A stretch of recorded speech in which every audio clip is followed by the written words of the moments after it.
Especially, I would like to know about Mustafizur. What do you think about that when you plan? আবারও চিদাম্বারাম স্টেডিয়ামে ফিরছে Chennai super Kings. নিজেদের অষ্টম match খেলতে home গ্রাউন্ডে ফিরছে ধোনি মুস্তাফিজদের চেন্নাই। পয়েন্ট টেবিলে আছে চতুর্থ স্থানে। গত ম্যাচে লখনৌ সুপার জায়ান্টসের কাছে তাদের ঘরের মাঠে হেরেছিল চেন্নাই সুপার কিংস। এবার নিজেদের মাঠে সেই লখনৌকেই আতিথ্য দেবে ধোনিরা। এই ম্যাচে মুস্তাফিজুর রহমানের একাদশে থাকা এক প্রকার নিশ্চিত। চিপাকের পিচে ফিজ বেশ কার্যকরী, পেয়েছেন ৮ উইকেট। মাথিসা পাথিরানার সঙ্গে তাই আজও দেখা যাবে তাকে। তবে এটাই হয়তো ফিজের চেন্নাই পর্বের শেষের শুরু। ঘরের মাঠে পরের ৩ ম্যাচ খেলবে চেন্নাই, আর এই ৩ ম্যাচ দিয়েই ফিজ পর্ব শেষ হবে আইপিএলে। চেন্নাই সুপার কিংসের ১০ম ম্যাচ পর্যন্ত আইপিএলে থাকছেন মুস্তাফিজুর রহমান। এরপর জিম্বাবুয়ের বিপক্ষে বাংলাদেশের টি-20 সিরিজ খেলতে দেশে ফিরবেন তিনি।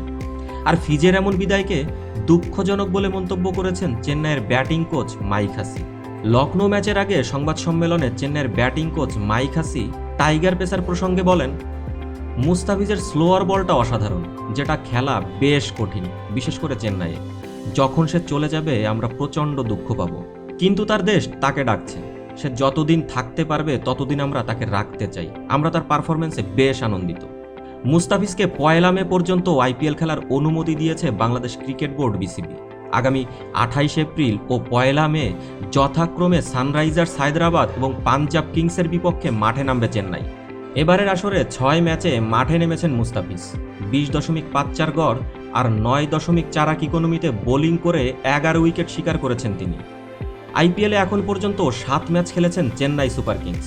৪ ম্যাচ জিতে পয়েন্ট টেবিলের চতুর্থ স্থানে আছে মুস্তাফিজরা।